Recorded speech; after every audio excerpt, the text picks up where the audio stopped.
بسم اللہ الرحمن الرحیم۔ ملفوظات حضرت مسیح موعود 25 اپریل سن 1903 دربار شام۔ مقدمات کی نسبت حضور کے مجلس میں ذکر ہوا، فرمایا کہ خدا تعالیٰ نے ہر میدان میں ہم کو فتح دی ہے، براہین میں یہ الہام موجود ہے۔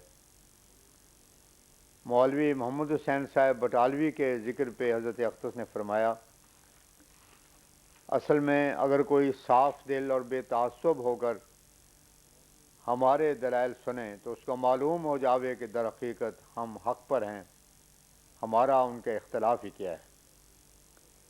مسیح کی حیات ممات کا بڑا مسئلہ ہے اور یہ ایسا صاف ہے کہ اس میں زیادہ بحث کی ضرورت نہیں پڑتی۔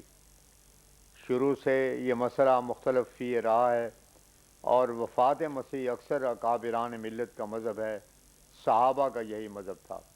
رہا حضرت عیسیٰ کا احیاء موتا، اس میں روحانی احیاء موتا کے تو ہم بھی قائل ہیں اور ہم مانتے ہیں کہ روحانی طور پر مردے زندہ ہوا کرتے ہیں، اور اگر یہ کہو کہ ایک شخص مر گیا اور پھر زندہ ہو گیا تو یہ قرآن شریف یا حدیث سے ثابت نہیں ہے، اور ایسا ماننے سے پھر قرآن شریف اور احادیث نبوی گویا ساری شریعت اسلام ہی کو ناقص ماننا پڑے گا، کیونکہ رد الموتا کے متعلق مسائل نہ قرآن شریف میں ہیں نہ حدیث نے کہیں ان کی صراحت کی ہے، اور نہ فقہ میں کوئی بات اس کے متعلق ہے، غرض کسی نے بھی اس کی تشریح نہیں کی۔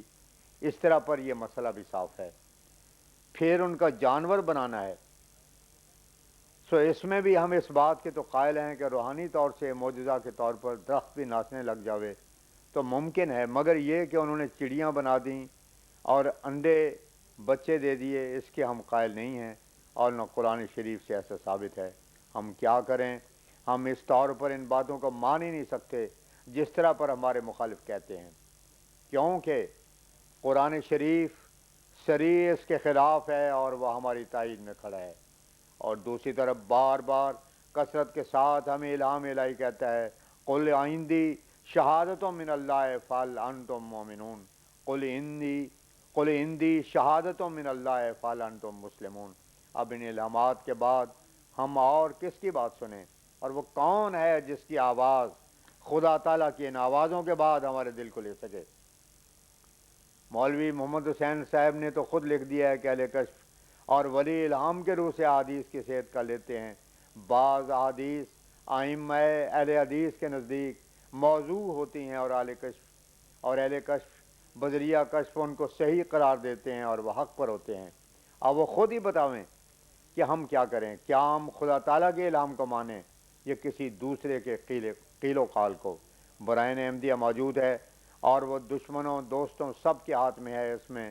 اس وقت سے 25 سال پہلے کی وہ پیش گوئیاں اور وعدے بھرے ہوئے ہیں جن کا اس وقت نام و نشان بھی نہیں تھا، اور وہ اب بڑے زور شور سے اپنے سچے معنوں میں پوری ہو رہی ہیں۔ کیا کوئی آدمی ایسی نظیر بتا سکتا ہے کہ کسی کاذب کو ایسے سامان ملے ہوں کہ پہلے اتنا عرصہ دراز اس نے پیش گوئیاں کی ہوں اور وہ پھر اسی طرح پوری ہوئی ہوں اور وہ کامیاب ہو گیا ہو؟ فرمایا نرمی اس بات کا نام نہیں ہے کہ دوسرا اگر بالمقابل نرمی کرتا رہے تو تم بھی کرتے رہو، اور جب اس نے ذرا تیور بدلے تو تم نے بھی بدل لیے، بلکہ جب فریق مخالف سختی کرے اور اس وقت تم نرمی کرو تو اس کا نام نرمی ہوگا۔ پھر فرمایا کہ عمر کا بھی اثر انسان کے اخلاق اور عادات پر پڑتا ہے۔ 40 سال تک انسان بہت سی بیہودیاں کرتا ہے، اس کے بعد جب انحطاط شروع ہوتا ہے تو ساتھ ہی خیالات کا بھی انحطاط شروع ہوتا ہے، اور وہ ایک تغیر عظیم انسان کے اندر ہوتا ہے۔ 26 اپریل 1903 بوقت سیر فرمایا خدا کے علم کے ساتھ بشر کا علم مساوی نہیں ہو سکتا، اس لیے انبیاء سے اجتہاد میں غلطیاں واقع ہوتے رہی ہیں، اور پھر جب خدا تعالیٰ نے اس پر اطلاع دی تو ان کو علم ہوا۔ یہودیوں کے مسیح کے وقت یہی مغالطہ ہوا، انہوں نے کہا کہ کہاں داؤد کی بادشاہت قائم ہوئی، اور یہی دعویٰ آخرکار رکھنا کا موجب ہوا۔ اگر پیغمبر پر ہر ایک تفصیل کھول دی جاتی تو پھر ہر ایک پیغمبر کو یہ علم ہوتا کہ میرے بعد فلاں پیغمبر آوے گا، اور موسیٰ علیہ السلام کو علم ہوتا کہ میرے بعد حضرت صلی اللہ علیہ وسلم ہوں گے، حالانکہ ان کا یہی خیال ہوگا کہ آپ بنی اسرائیل سے ہوں گے۔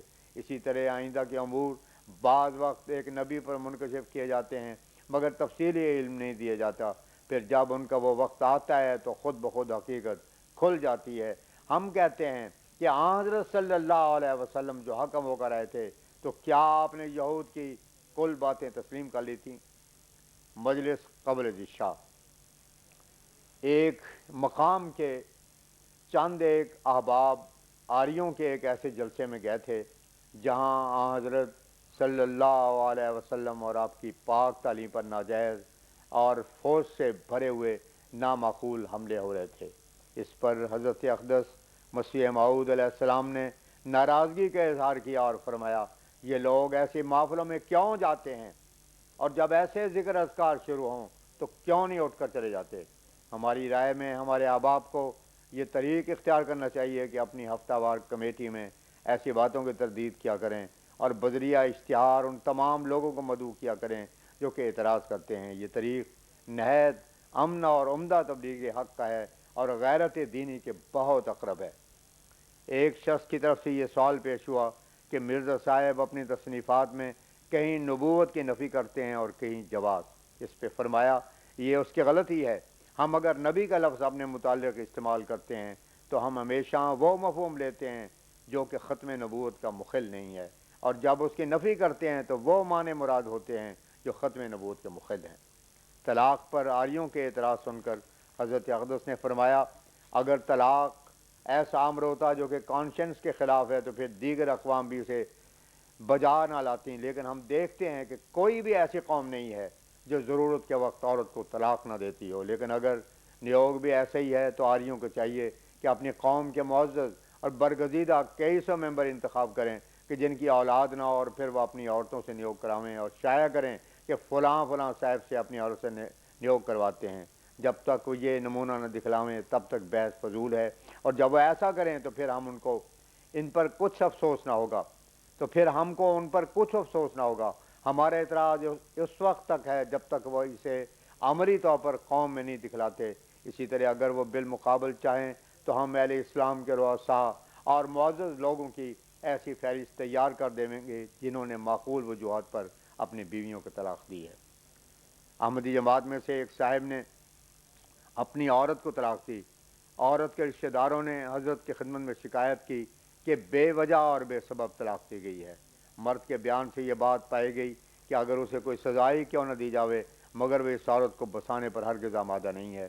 عورت کے رشتہ داروں نے جو شکایات کی تھیں ان کا منشا یہ تھا کہ پھر آبادی ہو۔ اس پر حضرت اقدس نے ارشاد فرمایا، عورت مرد کا معاملہ آپس میں جو ہوتا ہے اس پر دوسرے کو کامل اطلاع نہیں ہوتی۔ بعض وقت ایسا بھی ہوتا ہے کہ کوئی فوش عیب عورتوں میں نہیں ہوتا مگر تاہم مزاجوں کی ناموافقت ہوتی ہے جو کہ باہمی معاشرت میں مخل ہوتی ہے۔ ایسی صورت میں مرد طلاق دے سکتا ہے۔ بعض وقت عورت گو ولی ہو اور بڑی عابد اور پرہیزگار اور پاک دامن ہو اور اس کو طلاق دینے میں خاوند کو بھی رحم آتا ہو، بلکہ وہ روتا بھی ہو، مگر پھر بھی چونکہ اس کی طرف سے کراہت ہوتی ہے اس لیے وہ طلاق دے سکتا ہے۔ مزاجوں کا آپس میں موافق نہ ہونا یہ بھی ایک شرعی امر ہے، اس لیے ہم اس میں دخل نہیں دے سکتے۔ جو ہوا سو ہوا، مہر کا جو جھگڑا ہو وہ آپس میں فیصلہ کر لیا جاوے۔ 27 اپریل 1903 بوقت سیر۔ فرمایا، جب مدت دراز گزر جاتی ہے اور غلطیاں پڑ جاتی ہیں تو خدا ایک حکم مقرر کرتا ہے جو ان غلطیوں کی اصلاح کرتا ہے۔ حضرت صلی اللہ علیہ وسلم حضرت مسیح کے 700 سال کے بعد آئے، اس وقت 7ویں صدی میں ضرورت پڑی تو کیا اب 14ویں صدی میں بھی ضرورت نہ پڑتی؟ اور پھر جس سال میں کہ ایک ملم ایک صحیح حدیث کو وضع اور وضع کو صحیح بذریعہ الہام قرار دے سکتا ہے اور یہ اصول ان لوگوں کا مسلم ہے تو پھر حکم کو کیوں اختیار نہیں ہے؟ ایک حدیث کیا اگر وہ 1,00,000 حدیث بھی پیش کریں تو ان کی پیش کب چل سکتی ہے؟ مولوی محمد حسین صاحب بٹالوی کے ذکر پہ حضور نے فرمایا، انہوں نے لکھا تھا کہ ہم ہی نے اونچا کیا تھا اور ہم ہی اسے نیچا گرا دیں گے، مگر ہم پوچھتے ہیں کہ انہوں نے چڑھانے کے لیے کیا کوشش کی تھی؟ ہم پر تو سوائے خدا تعالیٰ کے کسی کا ذرہ برابر بھی احسان نہیں۔ ہاں، اب گرانے کے لیے بھی انہوں نے بہت کوشش کی، اور جتنی اس نے کی اور کسی نے مطلق نہیں کی، مگر خدا تعالیٰ کے آگے کس کی پیش چلتی ہے۔ اس کے بعد مولوی صاحب کی شہادت قتل کے مقدمہ میں اور وہاں کرسی وغیرہ مانگنے کا ذکر ہوتا رہا، اس پر حضور نے فرمایا علماء دین کے واسطے ظاہری بلندی چاہنی عیب میں داخل ہے، قلوب میں عظمت ڈالنی انسانی ہاتھ کا کام نہیں ہے، یہ ایک کشش ہوتی ہے جو کہ خدا تعالیٰ کے ارادے سے ہوتی ہے۔ ہم کیا کر رہے ہیں جو ہزار آدمی کھینچے چلے جاتے ہیں، یہ سب خدا تعالیٰ کی کشش ہے۔ ان لوگوں کی علمیت اور حکمت دانائی ان کے کچھ کام نہ آئی۔ مثنوی میں ایک قصہ لکھا ہے کہ ایک شخص دولت مند تھا مگر بیچارے کی عقل کم تھی، وہ کہیں جانے لگا تو اس نے گدھے پر بورے میں ایک طرف جواہر ڈالے اور وزن کو برابر کرنے کے واسطے ایک طرف اتنی ہی ریت ڈال دی۔ آگے چلتے چلتے اسے ایک شخص دانش مند ملا مگر کپڑے پھٹے ہوئے، بھوک کا مارا ہوا، سر پر پگڑی نہیں۔ اس نے اس کو مشورہ دیا کہ تو نے ان جواہرات کو نصف نصف کیوں نہ دونوں طرف ڈالا، اب ناک جانور کو تکلیف دے رہا ہے۔ اسے جواب دیا کہ میں تیری عقل نہیں برتتا، تیری عقل کے ساتھ نحوست ہے، بلکہ میں تو بدبخت کا مشورہ بھی قبول نہیں کرتا۔ انسان کو چاہیے جب کہیں جاوے تو سب سے نیچی جگہ اپنے لیے تجویز کرے، اگر وہ کسی اور جگہ کے لائق ہوگا تو میزبان خود اسے بلا کر جگہ دے گا اور اس کی عزت دے گا۔ فرمایا جن لوگوں کے دل میں کجی ہو وہ متشابہات کی طرف جاتے ہیں۔ جن لوگوں نے حضرت موسیٰ اور حضرت عیسیٰ اور حضرت صلی اللہ علیہ وسلم کو قبول نہ کیا، انہوں نے آیات مبینہ سے فائدہ نہیں اٹھایا۔